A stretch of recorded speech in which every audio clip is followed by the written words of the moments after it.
21শে জানুয়ারি। আর অপেক্ষার মাত্র 5 দিন বাকি আছে। সকাল 12টা থেকেই আমাদের প্রোগ্রাম শুরু হবে। শুধু ছেলেরা নয়, ভাঙড় থেকে যে হারে মহিলারা যাবে সেটাও আপনারা দেখবেন। শুধু ভাঙড় নয়, সারা রাজ্য থেকে মানুষ আসবে শহীদ মিনার চত্বরে অধিকার বুঝে নিতে, অধিকার সমাবেশে। প্রিয় দর্শক, এই মুহূর্তে গুরুত্বপূর্ণ খবরের দিকে চোখ রাখবো। আর মাত্র 5টা দিন বাকি। 21শে জানুয়ারি কলকাতা শহীদ মিনারের যে মিছিলের আয়োজন করেছে বা মিটিংয়ের আয়োজন করেছে বিধায়ক নওশাদ সিদ্দিকী সাহেব, তার আগেই ভাঙড় বিধানসভাতে একাধিক এলাকাতে জানেন, বিধানসভাটা কিন্তু একটা বিধানসভা ছোট জায়গা নয় বা ছোট এলাকা নয়। আর সেই বিধানসভাতে একাধিক গাড়ি পাওয়া যাচ্ছে না। আর ভাঙড় বিধানসভা মানে সবজি এলাকা, আর সবজির গাড়ি হয়, সেই গাড়ি কিন্তু ভাঙড় বিধানসভাতে গাড়ি পাওয়া যাচ্ছে না গো। বাইরের বিধানসভা থেকে বা বাইরের এলাকা থেকে গাড়ি এনে ভাঙড় বিধানসভাতে সেই মিছিল নিয়ে যাওয়া হবে, এমনই কিন্তু বার্তা পাওয়া যাচ্ছে।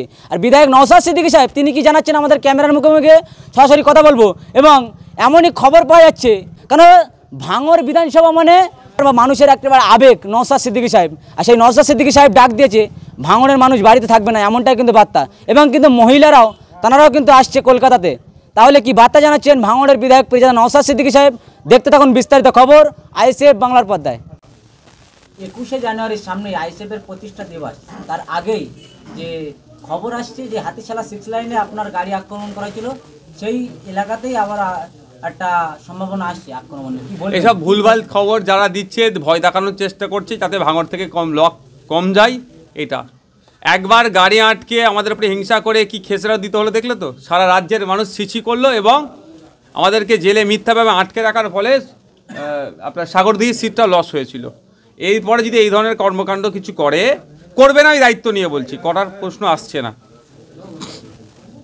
কি প্রস্তুতি নিচ্ছেন আগামী দিন কর্মীদের জন্য, কি বার্তা দেবেন? শান্তিপূর্ণভাবে যেতে, শুধু ভাঙড় নয়, সারা রাজ্য থেকে মানুষ আসবে শহীদ মিনার চত্বরে অধিকার বুঝে নিতে, অধিকার সমাবেশে। অকাপ সম্পত্তি উদ্ধারের জন্য কেন্দ্রের যে অকাপ বিল অ্যামেন্ডমেন্ট নিয়েছে, কেন্দ্র সরকার, বিজেপি সরকার যে অকাপ সম্পত্তি লুটে নেওয়ার চেষ্টা করছে সেটা যেমন আটকাতে হবে। ওবিসি সংরক্ষণ পুনর্বহালের জন্য, আদিবাসী সমাজের জমি জঙ্গলের যে অধিকার আছে সেটাকে লুটে নেওয়া হচ্ছিল, লুটে নেওয়ার জন্য 2023-এ যে সংশোধনীর নামে যেটা হয়েছে সেটাকে বাতিল করতে হবে। জাতিভিত্তিক জনগণনা করতে হবে। আমাদের বোন, আমাদের কন্যা, আমাদের মেয়ে তিলোত্তমার বিচারের দাবিতে।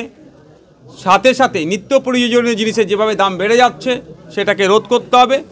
এবং মাদ্রাসা সহ শিক্ষা প্রতিষ্ঠানগুলোতে যেভাবে শিক্ষক শূন্য হয়ে উঠছে, শিক্ষা পরিষেবা যেভাবে ধ্বংস হয়ে যাচ্ছে, সেটাকে ফিরিয়ে নিয়ে আসার জন্য শিক্ষক নিয়োগ সহ, মাদ্রাসা সহ বিভিন্ন শিক্ষা প্রতিষ্ঠানে শিক্ষা নিয়োগ সহ একগুচ্ছ দাবি দিয়ে আমরা অধিকার নিয়ে আমাদের অধিকারের জন্য আমরা অধিকার সমাবেশে যাব 21শে জানুয়ারি। আর অপেক্ষার মাত্র 5 দিন বাকি আছে। সকাল 12টা থেকেই আমাদের প্রোগ্রাম শুরু হবে।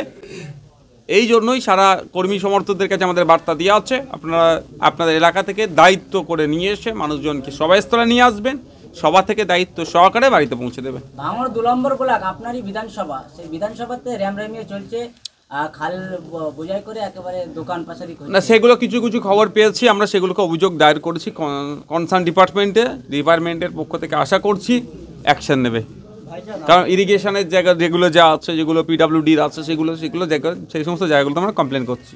ভাইজান, আপনি রাজনৈতিক মঞ্চ থেকে বারবার বলেন যে আমি ভাঙড়ের মাটিতে নেতা তৈরি করবো। বেশ কয়েকদিন আগে 21শে জানুয়ারির সামনে থেকে আইএসএফ সমাবেশ করে একটা কর্মী সভা করে, সেই সভায় আপনি উপস্থিত ছাড়াই একাধিক হাজার মানুষের জামায়াত হয়েছিল। তাহলে এটা কি বলা যেতে পারে যে আপনি ছাড়া ভাঙড়ের মাটিতে নেতা তৈরি?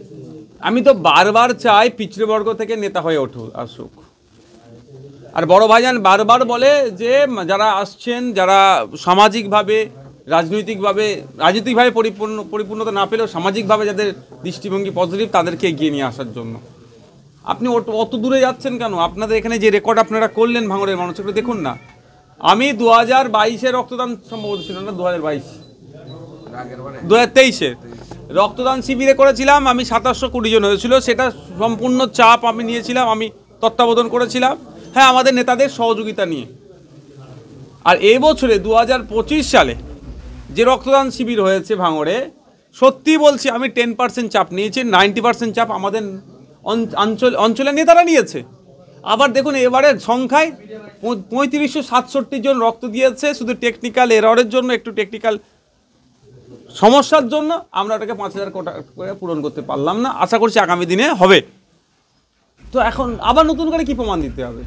গত বছরে আমাদেরকে ইন্ডোর স্টেডিয়ামে লিমিটেশন বেঁধে দিয়েছিল, সেই জন্য আমরা অল্প লোক নিয়ে করেছিলাম। ভাঙড়ে তো আপনাদেরই ভাঙড়ের নেতারা তো বিশাল জমায়েত করে দেখিয়ে দিয়েছিল। তো নতুন বলতে লাগবে না, আমরা চাইছি কোনো ওই তোলাবাজ জগছুড়া নেতা, এই অন্যায় করা নেতাকে আমরা নেতা হিসাবে দেখতে চাইছি না। আমরা ভাঙড়ের ভূমিপুত্রদের, কৃষককে, ভাঙড়ের শ্রমজীবী মানুষকে, ভাঙড়ের ড্রাইভারকে, যারা সামাজিকভাবে যারা ভাঙড়ের ভালো চায় তাদেরকে আমরা নেতা করতে চাইছি। অবশ্যই শিক্ষিত মানুষ তো আছেই। 21শে জানুয়ারি ঠিক হাতিশালা সিক্স লাইনে যেটা হয়েছিল গোটা বাংলার মানুষ সেটা দেখেছে, এবারও কি সেই আশঙ্কা? না, আমি ওইসব নিয়ে ভাবি না। যেটা হয়েছিল খেসরাত দিয়ে এখনও তাদেরকে দিতে হচ্ছে, আগামীতেও দিতে হবে। আর নতুন করে মনে হয় ওরা এই ভুল কাজ করবে? প্রশ্নই আসছে না। প্রত্যেকটা ডিপার্টমেন্ট থেকে শুরু করে যেখানে যা করার দরকার আমি সেগুলো সব টাইট করে রেখেছি। ওগুলো আপনারা নিশ্চিন্তে থাকবেন। ও আমাদের যারা ভালোবাসার মানুষজন যাবে তাদের ওইটা নিয়ে ভাবতে হবে না। কেমন সাড়া পাবেন ভাবছেন? ব্যাপক জমায়েত হবে আশা করছি। সব ঠিকঠাকভাবে হলে এ যাবৎ শহীদ মিনারে যত না লোক হয়েছে তার থেকে বেশি লোক হবে। প্রশাসনের ভূমিকা কি পাবে ঠিকঠাক করে? আশা করবো পাবে, নিরপেক্ষতার সাথে কাজ করবে। নিরপেক্ষতার সাথে কাজ করবে না কেন? তা করতে হবে, তাকে করাতে হবে, নিরপেক্ষতার সাথেই কাজ করবে। এখনো 5 দিন বাকি, তার আগেই ভাঙড় বিধানসভাতে একাধিক গাড়ি ভাড়ায় পাওয়া যাচ্ছে না, কি বলবেন? তাহলে কি পাওয়া যাবে না তো? মানুষের যাওয়ার উৎসবের মতো করে এটাকে করছে, ফিল করছে। যেতে হবে, শুধু ছেলেরা নয়, ভাঙড় থেকে যে হারে মহিলারা যাবে সেটাও আপনারা দেখবেন। আশা করছি আপনারা ওই 6 লেনে গিয়ে দাঁড়াবেন ক্যামেরাটা নিয়ে।